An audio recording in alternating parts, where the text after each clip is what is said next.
Okay, let's look for the next scene. Ah, there's one. At the temple, the scene with Castor. I see Castor. Come to think of it, it's not unusual to find her meditating here. I wonder if there's something she's thinking about. 前、聖杯戦争について聞いたときは突っぱねられたけど。Maybe now's the right time. Perhaps I would be able to hear the real story from her. Bah, asking for the real story? What am I saying? I have already asked Castor everything I needed to ask. If I question her any further, I might end up touching upon the truth. That's too reckless. No matter how much she prefers living a peaceful life, she's still a natural-born witch. She will eliminate mercilessly anything that does not serve her interests, as if sweeping away the dust before her without hesitation. I can't let my guard down. Whilst living amongst someone whose very existence is something that hurts others, showing any weakness at all is fatal. そう。あいつは裏切りの魔女メディア。人間の敵として祭り上げられた繁栄優。I recall the myth. The princess of sorcery who received the teachings of the great witch. The cunning witch behind the demise of many countries in the Age of Gods.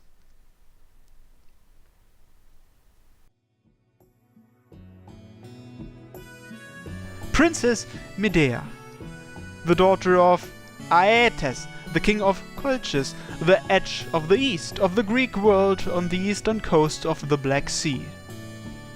A sorceress who received the teachings of Hecate, goddess of magic, a princess who led a sheltered life as a king's daughter. The innocent princess who was raised unbeknownst of the outside world was plenty content with just that. She neither wanted wings to set herself free, nor did she long for the vast outside world. She loved the country she was raised in, and was satisfied with living her whole life in the mountains. However, with the arrival of heroes seeking glory, the girl's hopes were shattered. The captain of the Argo appeared from the outside world. Jason, the hero who arrived seeking the treasure of Colchis, the Golden Fleece, would cause Medea to betray her country. It was because the goddess aiding Jason, Aphrodite, put a curse on Medea which caused her to fall blindly in love with him. Medea betrayed her father, gave the Golden Fleece to Jason, and escaped Colchis with Jason, now her husband. Even as the king of Colchis pursued the Argo to exclaim his daughter, the cursed Medea used magic to tear apart her brother, who accompanied them into pieces and scatter them across the sea. Grieving, the king collected his dead son's remains, and Jason and company used the opportunity to put Colchis behind them. Like this, the foreign invaders shook off their pursuers. However, it is said the disquieting atmosphere on the Argo did not fade. The princess who presented her homeland's treasure to the man. The woman who went as far as to kill her own brother for the man she loved. The heroes on the boat unanimously castigated the girl who was the princess of Colchis. As if regarding something disgusting and filthy, the heroes avoided the girl. Fortunately for Medea, whose heart was bound by the goddess' curse, she saw their condemning gaze as no different than a mere sea breeze. She was content with hearing only Jason's words. "I'm sorry, but you've done well, Medea." That's right. So long as she could hear such words from the man she loved, she could endure the hero's disdain. The regret of abandoning her country, the sinful betrayal towards her father, the punishment of murdering her own brother were all things she could withstand, and yet, not once did she hear such warm words from her husband. The return voyage ended without the slightest problem. Jason made the foreign princess his wife and returned triumphantly to his own country of Lolkos with a promised golden fleece in hand. But what awaited there was the death of his parents and the annulment of the promise. "Once the golden fleece is returned, thy throne shall be recognized." Pelias, the king of Lolkos, who promised this to Jason, cowardly laughed it off as a simple play of words. Fueled by rage, Jason commanded his betrothed. He is a cowardly usurper. Kill King Pelias! Though seized by her love towards Jason, Medea was still but a young girl. To the girl who had been shattered by her deed against her brother, Jason repeated insistently, "Kill, kill, kill King Pelias, who broke his vow. Kill the king's relatives. That's right, the king alone will not suffice. Kill that unsightly successor and the 3 princesses too." It did not take long for Jason to prepare the assassination. The king and his daughters were invited to Jason's house. In the center was the witch's cauldron. The girl had been bestowed it by the great witch Hecate, a crystallization of secrets in a foundation of mysteries. "My good king, we welcome you to our humble abode." Before anyone realized, the end had already begun to draw near. Unable to resist the man she loved and the curse of the goddess, Medea would use her own magic for the murder of the king. "King Pelias, let us feast our eyes on my wife's secret arts," the man she loved said proudly. The girl stirred the cauldron with eyes weary from crying. This would be the secret art of rejuvenation, the magic in which my wife is particularly skilled. Thus spoke the man whom she unknowingly came to love. Unable to oppose, the girl continued the ritual. "Let me go back." The hand stirring the cauldron grew ever so tired, feeling like lead. Come to think of it, from the moment she had put her country behind her, had she ever been able to sleep peacefully? Her mind and body exhausted, she continued on as if surrounded by thick fog. Being this tired made her forget. Being this sad made her dull. Oh, had she learned magic to do such things? She cut up an aged sheep and placed it into the cauldron. Stir, stir, splash, splash, it melted and disappeared. And then the aged sheep that had lost all shape and figure revived at the hands of Medea. Its skin brilliant and its eyes full of life. The aged sheep was reborn a lamb.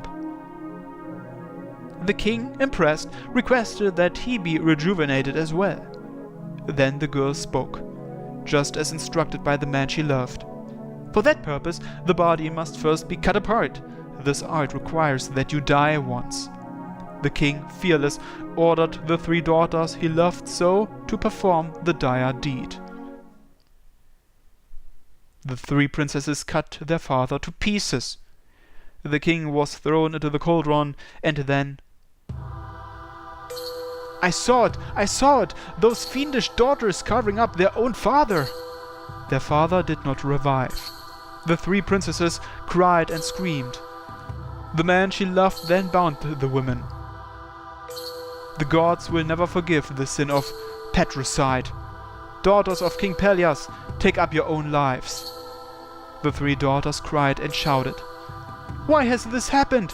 They cried out. They pleaded for forgiveness, not from the gods, but from their father, the king who they had killed. The unfamiliar man called Jason did not forgive even one of them. The goddess's curse vanished at that moment. Her clouded heart finally cleared up, but it was too late. Betraying her country, killing her brother, killing the king through trickery, going as far as to let the 3 innocent princesses die. That day, the girl had undoubtedly transformed into a witch. Let me go back.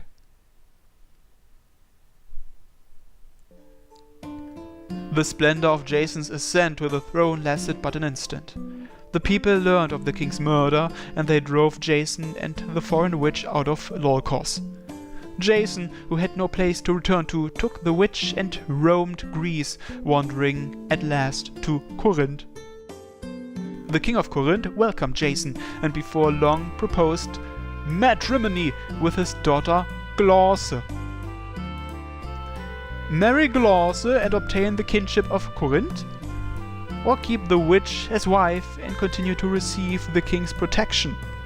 Jason did not hesitate. Even though he had begotten 2 children from the witch, their bond was not enough to keep him near. Jason abandoned the witch and ran to Glauce's side. "Please don't go! Please don't go! I threw aside my home and country for you! I gave up everything for you! Have pity, if not for me, then for the children! I beg of you!" To the witch, who clung tearfully, the man said, "What are you trying to say? Was it not your fault that I lost my country? You terrible foreign witch! I never loved you even once!" Before she knew it, home was too far. All hopes lost, she stepped onto foreign soil. "Let me go back." And so, at the end of a long journey, her only desire was born. But how could it be granted? Everything was but a dream of paradise. The girl became a hideous witch, and even upon returning home, not a single soul would believe her to be the young princess. She had changed too much. Even as the castle she lived out her childhood in remained unchanged, surrounded by the same greenery. And then, on the day of the marriage of the man named Jason, in the midst of country-wide celebration, Corinth fell. Glauce, the bride, was engulfed in flames, and the hero who was to become the new king was forced again to a life of wandering. The tale that follows is no longer a part of the legend. It is said the young man who led the heroes as the captain of the Argo, while pondering the wreckage of the ship, was crushed to death by its fallen stem post. And that the girl he brought home with him became a witch and continued to wander the lands of Greece. Even now she gazes over yonder from the ashen shore. The many sins she had accumulated, and the many dreams she had left behind. Though she knew those wishes would never be granted. As though in atonement, the woman continued to hope.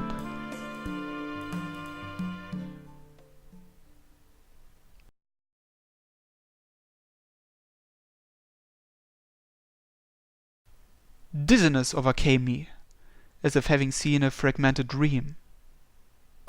そうだ、話を聞くんだっけ? I'll be alright, so long as I'm careful, a conversation should be fine. It's akin to jumping into a lion's den out of curiosity, but this time the witch seems sated. Surely she'd overlook an unpleasant question or two to kill some time. また来たの?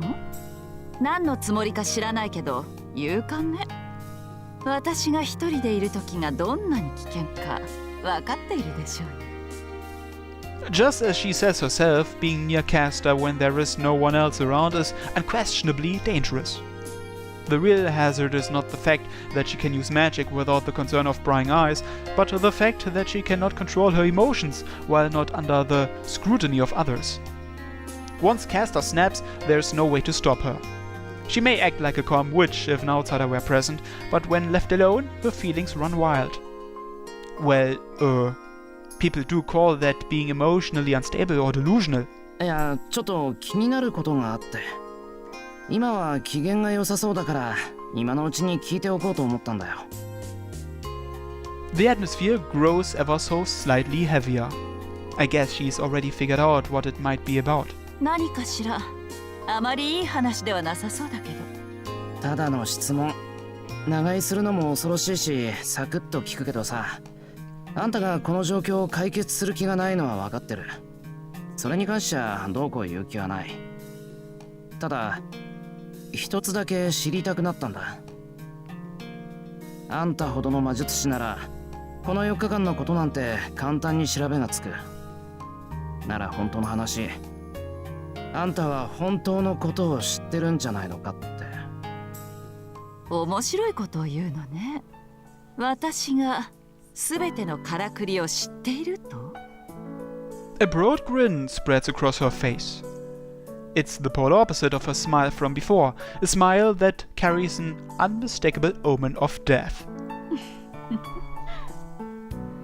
残念ながら外れよ坊や。確かに初めは手を尽くして危うく天をつかみそうになったわ。けど今の私はその一歩手前。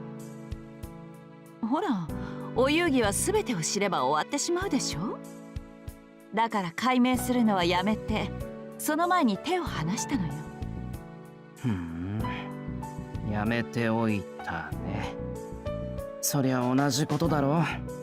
結局知ってるようなもんじゃないか。でもまだ誰にも教えてはいないわ。犯人を当ててしまったら事件はおしまいですもの。この犯人は何もできないし、無理に捕まえる義理もないですからね。なるほど。犠牲者は出ないから感染してるってわけか。そういえば割と受け身だよな、あんたって。じゃあ今回もずっと傍観してくれるのか。私から手を出す気はないと言ったでしょ。でも最後の時になったらそう言ってはいられないでしょうね。終わるというのなら私も黙ってはいない。私じゃなくて私のマスターがだけど。 Well, it's the same thing in the end, sighs Castor. She may be known as a treacherous witch, but her obedience to her master, Kuzuki Soichiro, is absolute and unwavering. Well, you could also say she's head over heels for him.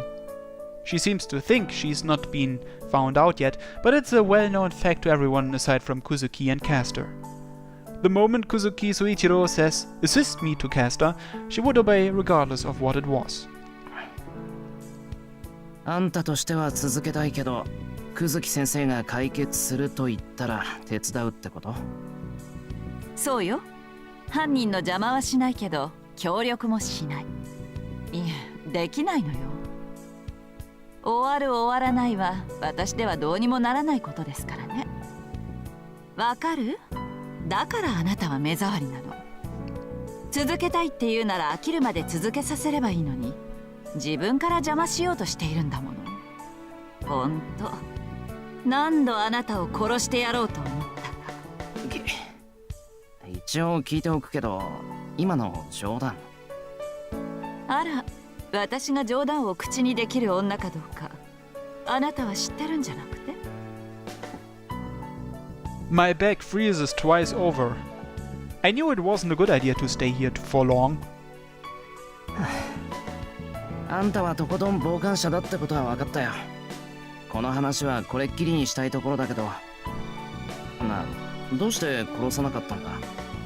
一度ぐらいはいいだろう。Well, no, not really.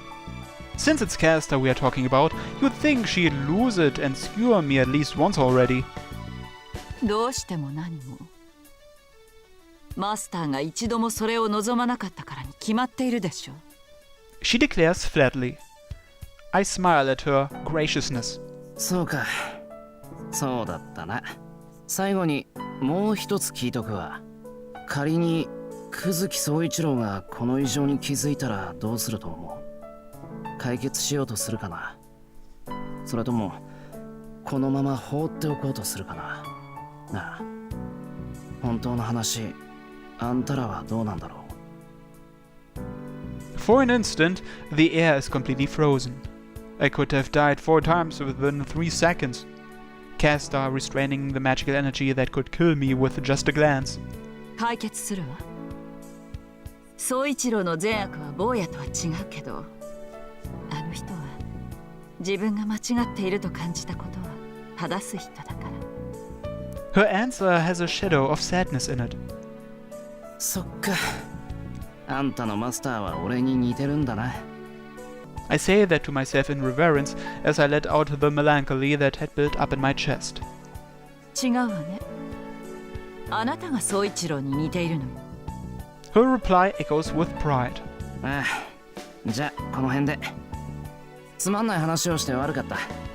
あんたは思う存分ここで我関せずを貫いてくれ。言われなくてもそのつもり。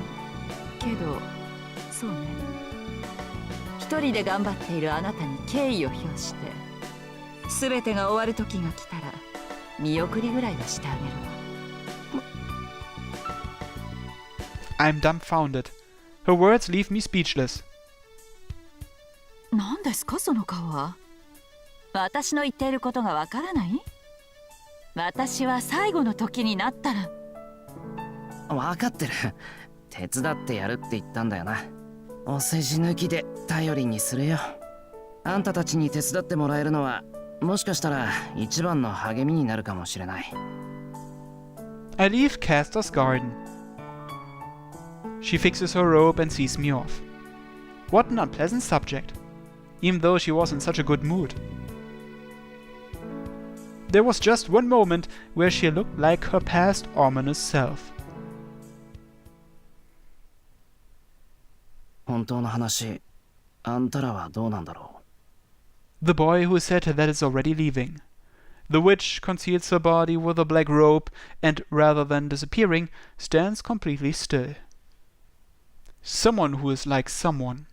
Someone who is alike to someone. I see. Your master is like me. The present that is like reality. The illusion that resembles reality. That is wrong. It is you who are like my master. The disjointed thoughts swirl together and dissolve. A muddy mess. Scenes of the present world that have already become the memory of another. Memories from when she still lived as a human and a bad dream she had just seen a little earlier. Like the cauldron where the old sheep was boiled, the dead and living are mingled together. 本当の話ですって。The witch bites her lip ominously. Perhaps an evening shower. Thunder can be heard in the distance. The sound of rain hitting the trees evokes a vision of the scene where they first met. Even if she gives into frustration, only one thing comes to her mind. That day. The dried-out palms of the man that grasped the hand of the foolish woman who had never been chosen by anyone.